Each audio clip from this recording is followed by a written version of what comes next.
ನಮಸ್ಕಾರ ಸ್ನೇಹಿತರೆ, ನಾನು ನಿಮ್ಮ Shivu. Welcome to travelling temple ರನ್ಗೆ. ಸ್ನೇಹಿತರೆ, ನಾನು ಇವತ್ತು ಶ್ರವಣ ಬೆಳಗೊಳ ಪ್ರಯಾಣ ಹೆಂಗಿದೆ ಅಂತ ಎಲ್ಲ ತಿಳಿಸ್ತೀನಿ. ಇವಾಗ ಇವಾಗ ಶ್ರವಣ ಬೆಳಗೊಳ ರೈಲ್ವೆ ಸ್ಟೇಷನ್ ಇದ್ದೀನಿ. ಓಕೆ, ಹೆಂಗಿದೆ ಏನಂತ ನೋಡ್ಕೊಂಡ್ಬಿಟ್ಟು ಬರೋಣ, ಬನ್ನಿ ಹೋಗೋಣ.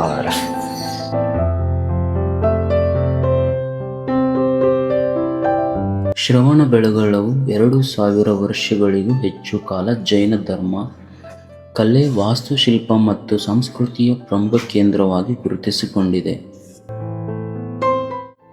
ಸ್ನೇಹಿತರೆ, ಇವಾಗ ಏನು ನೋಡ್ರಿ, ಇದೇ ನೋಡ್ರಿ ಎಂಟ್ರನ್ಸ್. ನಿಮಗ ಎಂಟ್ರನ್ಸ್ ಈ ಥರ ಇರ್ತದ್ರಿ. ಇಲ್ಲಿ ಒಳಗೆ ಇಲ್ಲಿ ಮ್ಯಾಲೆ ಹೋಗ್ಬೇಕು ನೋಡ್ರಿ. ಹಿಂಗೆ ನೋಡ್ರಿ, ಮ್ಯಾಲೆ ನೋಡ್ರಿ ಎಟ್ಟು ಕಾಣಿಸ್ತಾರ ಎಲ್ಲ ಜನ ನೋಡತ್ರೇನು. ಅವು ಸಣ್ಣ ಸಣ್ಣ ಕಾಣಿಸ್ತಾರ ನೋಡ್ರಿ. ಪೂರ ಇಲ್ಲಿ ಮ್ಯಾಲೆ ಹೋಗ್ಬೇಕು ನೋಡ್ರಿ. ನಾವು ಬೆಟ್ಟ ರೀ, ಇಲ್ಲಿ ಬೆಟ್ಟ ಮೇಲೆ ಹೋಗ್ಬೇಕು ನೋಡ್ರಿ ಸದ್ ನಾವು.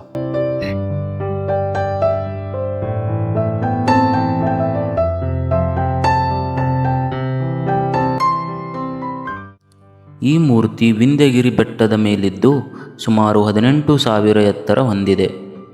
ಒಂದೇ ಕಲ್ಲಿನಿಂದ ಕೆತ್ತಲಾಗಿರುವ ಈ ಬೃಹತ್ ಮೂರ್ತಿ ತನ್ನ ಶಾಂತವಾದ ಮುಖಭಾವ ಮತ್ತು ಅದ್ಭುತ ಶಿಲ್ಪಕಲೆಯಿಂದ ಎಲ್ಲರನ್ನೂ ಆಕರ್ಷಿಸುತ್ತದೆ.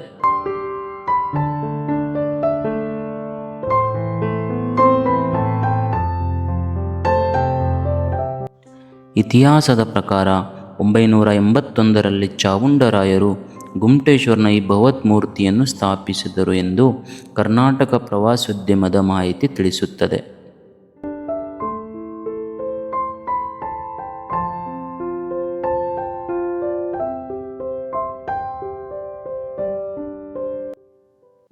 ಇಲ್ಲಿನ ಮತ್ತೊಂದು ಪ್ರಮುಖ ವಿಶೇಷತೆ ಎಂದರೆ ಮಹಾಮಸ್ತಕ ಅಭಿಷೇಕ.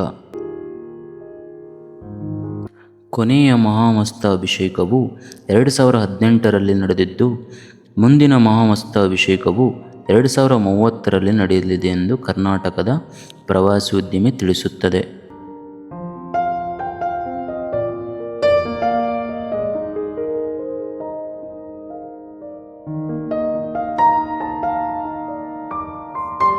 ಶ್ರವಣ ಬೆಳಗೊಳ ಕೇವಲ ಒಂದು ಪ್ರವಾಸಿ ಸ್ಥಳವಲ್ಲ, ಇದು ಶಾಂತಿ, ತ್ಯಾಗ ಮತ್ತು ಅಹಿಂಸೆಯ ಸಂದೇಶವನ್ನು ಸಾರುವ ಒಂದು ಪ್ರಮುಖ ಐತಿಹಾಸಿಕ ಕ್ಷೇತ್ರ.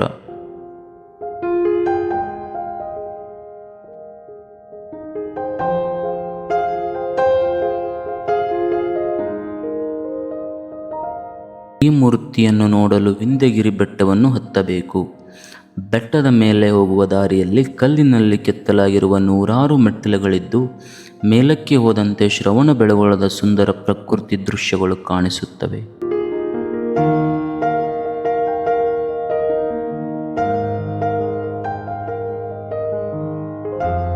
ಮಂಟಪದಲ್ಲಿ ಸಾಲಾಗಿ ನಿಂತಿರುವ ಕಲ್ಲಿನ ಕಂಬಗಳು ಅತ್ಯಂತ ಸುಂದರವಾದ ಕಲ್ಲಿನ ಕೆತ್ತನೆಗಳು ಹೊಂದಿವೆ. ಪ್ರತಿಯೊಂದು ಕಂಬದಲ್ಲಿಯೂ ಸೂಕ್ತವಾದ ಅಲಂಕಾರಕ ವಿನ್ಯಾಸಗಳು ಕಂಡುಬರುತ್ತವೆ.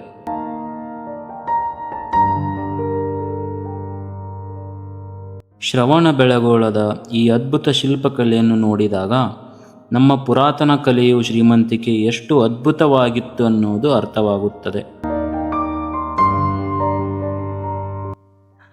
ಅಷ್ಟು ದೊಡ್ಡ ಮೂರ್ತಿಯ ಮುಂದೆ ನಿಂತಾಗ ಅದರ ಎತ್ತರ ಮಾತ್ರವಲ್ಲ, ಅದರ ಮುಖದಲ್ಲಿರುವ ಶಾಂತವಾದ ಭಾವನೆ ಕೂಡ ನಮ್ಮ ಗಮನವನ್ನು ಸೆಳೆಯುತ್ತದೆ.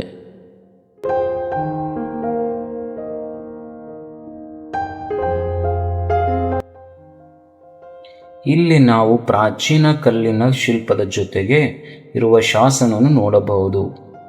ಕಲ್ಲಿನ ಮೇಲೆ ಕೆತ್ತಲಾಗಿರುವ ಈ ಶಾಸನಗಳು ಆ ಕಾಲದ ಇತಿಹಾಸ, ಧಾರ್ಮಿಕ ಆಚರಣೆಗಳು ಮತ್ತು ಸಂಸ್ಕೃತಿಯ ಬಗ್ಗೆ ತಿಳಿದುಕೊಳ್ಳಲು ಬಹಳ ಮುಖ್ಯವಾಗಿವೆ.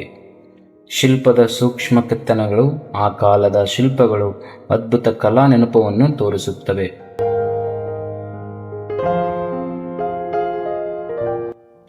ಸುತ್ತಲೂ ಕಾಣುವ ಭವ್ಯವಾದ ಕಲ್ಲಿನ ಕಂಬಗಳು ಮತ್ತು ಮಂಟಪದ ವಿನ್ಯಾಸ ಇಲ್ಲಿನ ಪುರಾತನ ವಾಸ್ತುಶಿಲ್ಪದ ವಿಶೇಷತೆಯಾಗಿದೆ. ಇಲ್ಲಿನ ಪ್ರಮುಖ ಆಕರ್ಷಣೆ ಎಂದರೆ ಗುಮ್ಟೇಶ್ವರ ಸ್ವಾಮಿಯ ಭವ್ಯ ಏಕಶಿಲಾ ಮೂರ್ತಿ.